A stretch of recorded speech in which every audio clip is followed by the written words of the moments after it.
Hello' students, তো আজিৰ ভিডিঅ'ত মই তোমালোকক আলোচনা কৰাই দিম তোমালোকৰ ক্লাছ 7-ৰ তোমালোকৰ আমাৰ বিজ্ঞান যিটো কিতাপ আছিল আমাৰ বিজ্ঞান অৰ্থাৎ ছায়েন্স কিতাপখনৰ চেপ্টাৰ নম্বৰ 4 পোহৰৰ সৈতে ধেমালি ফান উইথ লাইট চাহ আৰু প্ৰতিফলন শ্বেডো এণ্ড ৰিফ্লেকশ্যন। ঠিক আছে, এই চেপ্টাৰখনত তোমালোকৰ যিবোৰ পাঠভিত্তিক কুৱেশ্যন আছে এইবাৰ মই তোমালোকক আজি সলিউশ্যন কৰি দিম। ঠিক আছে, আৰু যদি তোমালোকক এই কিতাপখনৰ আগৰ চেপ্টাৰবোৰ লাগে তোমালোকে ডেছক্ৰিপশ্যনত মই তোমালোকক লিংক দি দিম, তোমালোকে তাৰ পৰা ক্লিক কৰি চাই ল'লে হৈ গ'ল। ঠিক আছে, তো তোমালোকে পেজ নম্বৰ তোমালোকক মই আকৌ এবাৰ কৈছোঁ তোমালোকে ভিতৰুৱা কুৱেশ্যনবোৰ নিজে নিজে কৰি ল'বা। এই পেপাৰটোত মই ভিতৰুৱা এই চেপ্টাৰটোত মই তোমালোকক ভিতৰুৱা কুৱেশ্যন দিব পৰা নাই। তোমালোকে পেজ নম্বৰ 120 বাহিৰ কৰিবা, তাত দীপ্তিমান বস্তুটো তোমালোকে পঢ়ি ল'বা, কাক বোলে অদীপ্তিমান বস্তু কাক বোলে, তাৰপিছত তোমালোকৰ মাধ্যম কাক বোলে, এইবাৰ তোমালোকে পঢ়িবা। ঠিক আছে, মই তোমালোকক দাগ দি দিছোঁ, তোমালোকে মাধ্যমটো পঢ়িবা, অদীপ্তিমান বস্তু পঢ়িবা আৰু দীপ্তিমান বস্তু পঢ়িবা। ঠিক আছে, এইবাৰ তোমালোকৰ ভিতৰুৱা কুৱেশ্যন। আৰু তোমালোকৰ ইফালে তোমালোকে পেজ নম্বৰ তোমালোকে 126 বাহিৰ কৰিবা।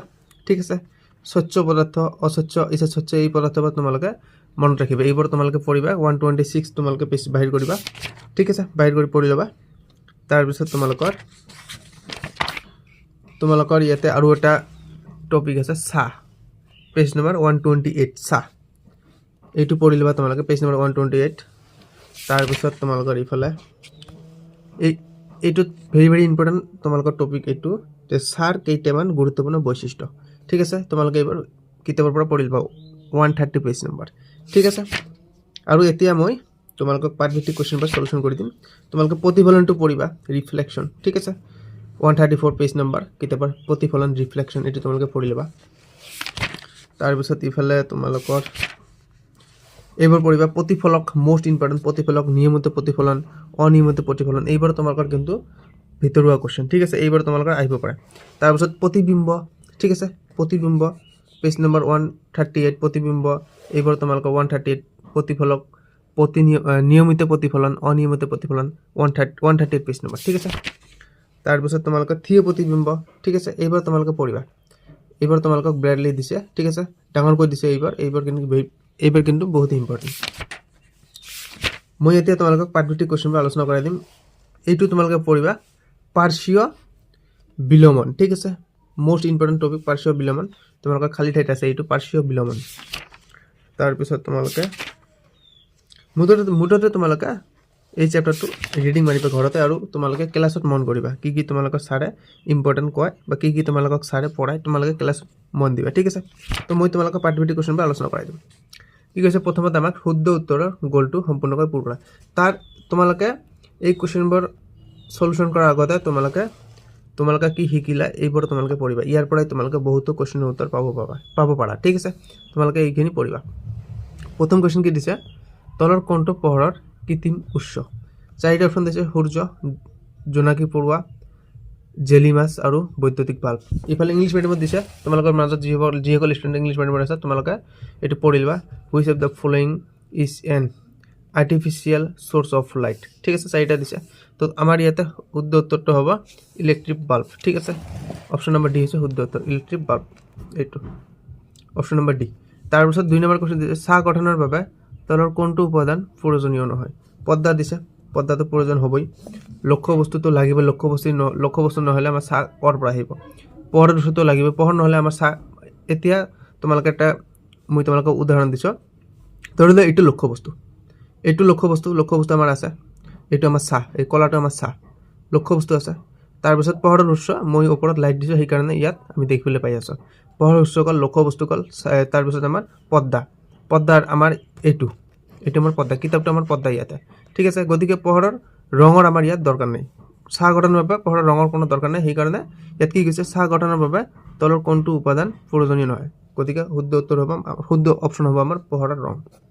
ঠিক আছে, তাৰপিছত আমাক চাহ ৰং হৈছে, ইয়াত কি দিছে তোমালোকক 4টা অপশ্যন দিছে। প্ৰথমটো কি দিছে, সদায় ক'লা আৰু বগাটো নহয়, বা সদায় ক'লা আৰু বগা নহয়, কেৱল ক'লাই হয়। চাহ আমাক দেখিবলৈ পাইছে তোমালোকে, চাহটো কেৱল ক'লাই হয়, এইটো তোমালোকে চোৱা, চাহ কেৱল ক'লাই হয়। ঠিক আছে, তোমালোকে এইটো চোৱা, চাহটো তলত দেখিবলৈ পাইছে নে, এইটো ক'লাই হয়। ঠিক আছে, গতিকে অপশ্যন নম্বৰ বি হৈছে শুদ্ধ উত্তৰ।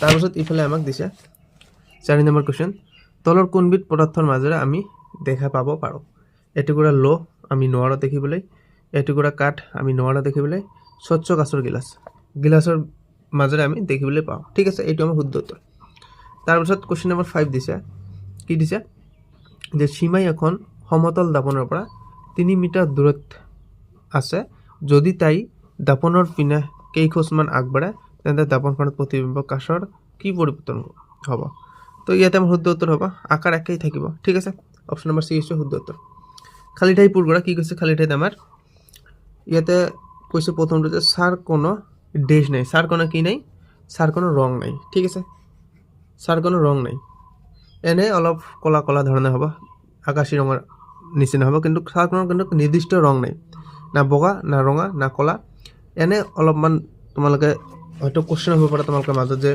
ইয়াতে কৈছে কেৱল কলা ইয়াতে দিছোঁ কি কলা হয় এইটো কোনো আচলতে কলা ৰং নহয় এইটো আচলতে কলা মই তোমালোকক এটা ঘড়ী দেখুৱাই দিছোঁ এইটো কলা কিন্তু ছাৰটো কিন্তু কলাৰ নিচিনা ঠিক আছে ছাৰটো তোমালোকে দেখিবলৈ পাইছা এইটো হৈছে আমাৰ ৰিয়েল ব্ল্যাক ঠিক আছে গতিকে ইয়াত আমাক দিছে কেৱল কলা আমি ইয়াত কি দিছে আমাক ইয়াত 4টা অপশ্যন যে কেৱল বগাটো নহয় তাৰপিছত সদায় কলা আৰু বগা য'ত থাকিব এইটো নহ'ব লক্ষ্যবস্তুৰ সৈতে একে চাহ ৰং এইটো নহ'ব লক্ষ্যবস্তু আমাৰ ইয়াতে কি ৰং আছে ইয়াতে আমাৰ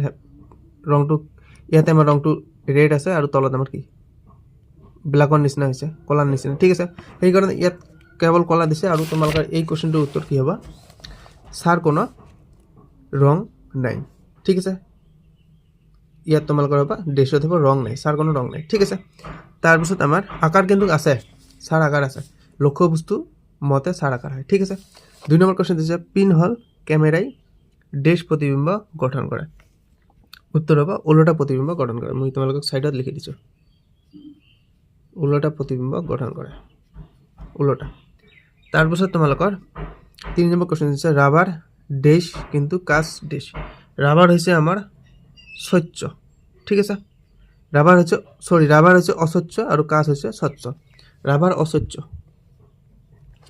ঠিক আছে ৰাবাৰ অস্বচ্ছ আৰু কাঁচ হৈছে স্বচ্ছ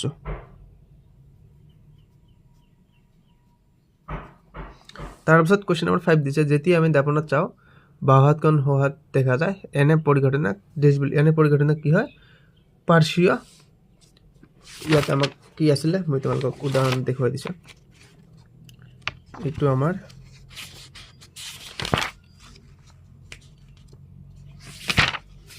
তোমালোকে অলপমান ৰবা ইয়াৰ উত্তৰটো ইয়াতে আছে চাগে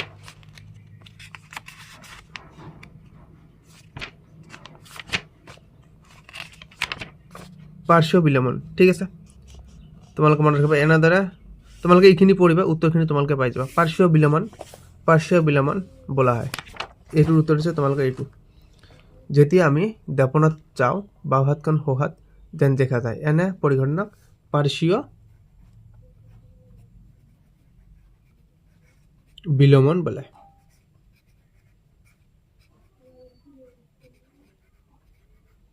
পাৰ্শ্বীয় বিলম্বন বলা হয় ঠিক আছে তাৰপিছত আমাক কি দিছে শুদ্ধ নে অশুদ্ধ প্ৰথমটো দিছে অদীপ্তিমান বস্তুৱে নিজে নিজৰ পোহৰ বিলায় অদীপ্তিমান বস্তু কৈছে ঠিক আছে তেনেহ'লে কি হ'ব আমাৰ এইটো অশুদ্ধ তোমালোকে অশুদ্ধ লিখি ল'বা মই ইয়াত তোমালোকক কাটা চিন দিছোঁ তোমালোকে ইয়াত অশুদ্ধ লিখি ল'বা সেকেন্ডটো কি দিছে পোহৰে সদায় সৰলৰেখাত গতি কৰে এইটো শুদ্ধ তোমালোকে শুদ্ধ বুলি লিখি ল'বা তাৰপিছত 3 নম্বৰ কি দিছে পেৰিস্কোপ পোহৰৰ প্ৰতিফলন ধৰ্মৰ ওপৰত আধাৰিত এইটোও শুদ্ধ তাৰপিছত আমাক কোৱেশ্চন নম্বৰ 4 দিছে চন্দ্ৰ দীপ্তিমান বস্তু এইটো কিন্তু অশুদ্ধ তোমালোকে ইয়াতে অশুদ্ধ লিখি ল'বা তাৰপিছত আমাক কি কৈছে 4 নম্বৰ তলৰ দিয়েবৰ মিলাই লিখা যিবোৰ বস্তুৱে তাৰ মাজেৰে পোহৰ পাৰ হৈ যাবলৈ দিয়ে তাক আমি জেনাৰেলি স্বচ্ছ বস্তু বুলি কওঁ ঠিক আছে 3 লগত তাৰপিছত আমাক চন্দ্ৰ হয় আমাৰ অদীপ্তিমান বস্তু তোমালোকে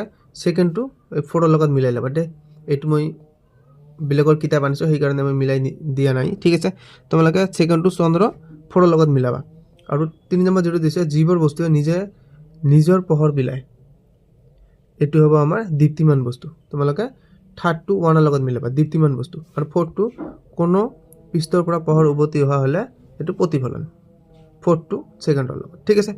তাৰপিছত আমাক বাকী যিবোৰ কুৱেশ্যন দিছে কি চিন্তা কৰাৰ উত্তৰ দিয়া কোনো এটা বস্তুৰ এটাতকৈ অধিক চাহ গঠন হ'ব পাৰে না এইবোৰৰ উত্তৰ তোমালোকে পাবা অলপ ৰ'বা। এই কুৱেশ্যনটো তোমালোকে আকৌ এবাৰ চোৱা কোনো এটা বস্তু এটাতকৈ অধিক চাহ গঠন কৰিব পাৰে না উত্তৰ তোমালোকৰ ইয়াতে দি আছে হয় পাৰে। যদি একাধিক পোহৰ উৎস থাকে তেন্তে এটা বস্তুৱে এটাতকৈ অধিক চাহ সৃষ্টি কৰিব পাৰে। 2 নম্বৰ কুৱেশ্যন দিছে চাহ এটা গঠন হ'বলৈ কি কি চৰ্তৰ প্ৰয়োজন ঠিক আছে। উত্তৰ দি আছে চাহ এটা গঠন হ'বলৈ হ'লে তলত দিয়া চৰ্তবোৰ হ'ব লাগিব বা তলত দিয়া চৰ্তবোৰৰ প্ৰয়োজন আছে। প্ৰথম কুৱেশ্যন কি দিছে পোহৰ উৎস থাকিব লাগিব, অস্বচ্ছ বস্তু থাকিব লাগিব, পৰ্দা বা পৃষ্ঠ থাকিব লাগিব। 3 নম্বৰ কুৱেশ্যন দিছে পোহৰৰ উৎস নোহোৱাকৈ আমি চাহ দেখা পাওঁ নে নাপাওঁ, পোহৰ নাথাকিলে চাহ সৃষ্টি নহয়। কুৱেশ্যন নম্বৰ 4 তোমালোকে নিজে নিজে কৰিবা ঠিক আছে, নিজে নিজে কৰি কমেণ্টত জনাই দিবা উত্তৰখিনি। আৰু কুৱেশ্যন নম্বৰ 5 তোমালোকে চোৱা এম্বুলেন্সৰ আগফালে এম্বুলেন্স শব্দটো কিয় ওলোটাকৈ লিখা থাকে উত্তৰ তোমালোকৰ ইয়াতে দিয়া আছে। দাপনত প্ৰতিছবি ওলোটা লিটাৰেল ইনভাৰ্সন দেখা যায়, সেয়েহে আগফালে ওলোটাকৈ লিখা থাকিলে আগৰ গাড়ীৰ দাপনত ঠিককৈ এম্বুলেন্স লিখা যায় ঠিক আছে।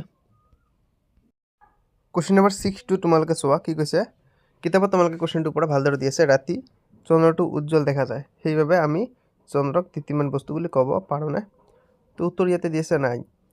চন্দ্ৰ কি কৈছে ইয়াত উত্তৰটো চন্দ্ৰ স্বপ্ৰভাময় নহয়, ই সূৰ্যৰ পোহৰ প্ৰতিফলিত কৰি উজ্জ্বল দেখা যায় ঠিক আছে। কুৱেশ্যন নম্বৰ 7 দিছে কুৱেশ্যনটো তোমালোকে কিতাপৰ পৰা চোৱা কিতাপত কি কৈছে ধৰা হ'ল তুমি আন্ধাৰ কোঠা এটাত আছা, কোঠাটোৰ বস্তুবোৰ তুমি দেখা পাবানে, যদি বাহিৰত পোহৰ থাকিলে বাহিৰৰ বস্তুবোৰ দেখা পাবানে। উত্তৰ দিছে আন্ধাৰ কোঠাত পোহৰ নাথাকিলে ভিতৰৰ বস্তু দেখা নাপায়, কিন্তু যদি বাহিৰত পোহৰ থাকে আৰু সেই পোহৰ ভিতৰত সোমায় তেন্তে বাহিৰৰ বস্তু দেখা পোৱা যায় ঠিক আছে বা দেখা পোৱা যাব। কুৱেশ্যন নম্বৰ 8 দিছে কুৱেশ্যনটো পৰা তোমালোকে কিতাপৰ পৰা 8 আকাশত উৰি থকা বিমান এখনৰ চাহ আমি কিয় দেখা নাপাওঁ ঠিক আছে। ইয়াত কুৱেশ্যনটো অলপ ঘূৰাই দিছে যে উৰা বিমানৰ চাহ আমি কিয় দেখা নাপাওঁ, একে কথা উৰা মানে আকাশত উৰিব ঠিক আছে। উত্তৰ দি আছে বিমান বহু উচ্চতাত উৰে সেইকাৰণে তাৰ চাহ ভূমিত খুবেই ক্ষীণ হয় আৰু স্পষ্টকৈ দেখা নাযায় ঠিক আছে। ইফালে আমাৰ কুৱেশ্যন নম্বৰ 9 দিছে 9 কি দিছে পিনহল কেমেৰা নীতি কি, ইয়াত গঠিত প্ৰতিচ্ছবিৰ বৈশিষ্ট্য কি বা তোমালোকৰ ইফালে কিতাপত দিছে পিনহল কেমেৰাৰ সৃষ্টি হোৱা প্ৰতিবিম্বৰ বৈশিষ্ট্যবোৰ কি কি। উত্তৰ দি আছে পিনহল কেমেৰাই পোহৰৰ সোজা ৰেখাত গতি কৰাৰ নীতিত কাম কৰে, বৈশিষ্ট্য দি আছে প্ৰতিচ্ছবি ওলোটা ইনভাৰ্টেড হয়, সৰু হয়, বাস্তৱ ৰিয়েল হয় ঠিক আছে। 2 নম্বৰ কুৱেশ্যন দিছে আমাক ছেকেণ্ড লাষ্ট কুৱেশ্যন মীনা এখন সমতল দাপনৰ সন্মুখত 6 মিটাৰ দূৰত্বত থিয় হৈ আছে ঠিক আছে। তাই 1 মিটাৰ আগুৱাই গ'লে মীনা আৰু প্ৰতিবিম্বৰ মাজত দূৰত্ব কিমান হ'ব। তোমালোকে উত্তৰখিনি ইয়াৰ পৰা কৰি ল'বা। প্ৰথমে দূৰত্ব 6 মিটাৰ আগবঢ়াৰ পিছত 5 মিটাৰ হ'ব, কাৰণ 1 মিটাৰ তাই আগবাঢ়ি আহিছে 5 মিটাৰ হ'ব, গতিকে আইনত প্ৰতিচ্ছবি সমান দূৰত্বত গঠিত হয় সেয়েহে মুঠ দূৰত্ব হ'ব 5 + 5 10 মিটাৰ ঠিক আছে। কুৱেশ্যন নম্বৰ আমাক ইফালে 11 দিছে 66 কুৱেশ্যন, কুৱেশ্যনটো তোমালোকে পঢ়িবা ইয়াৰ পৰা কিতাপৰ পৰা তোমালোকে কুৱেশ্যনটো পঢ়িবা উত্তৰ ইয়াতে দি আছে। অপাৰদৰ্শী ঠিক আছে, কাঠ পাথৰ এলুমিনিয়াম পাত, তাৰপিছত আমাক স্বচ্ছ দিছে ঠিক আছে, এইখিনি পঢ়ি ল'বা। তাৰপিছত আমাক অৰ্ধস্বচ্ছ দিছে, তাৰপিছত আমাক প্ৰভাময় দিছে আৰু ইফালে আমাক শেষত দিছে অপ্ৰভাময় ঠিক আছে। তো ভিডিঅ' আমাৰ আজি এইখিনিয়ে, বাই বাই টেক কেয়াৰ।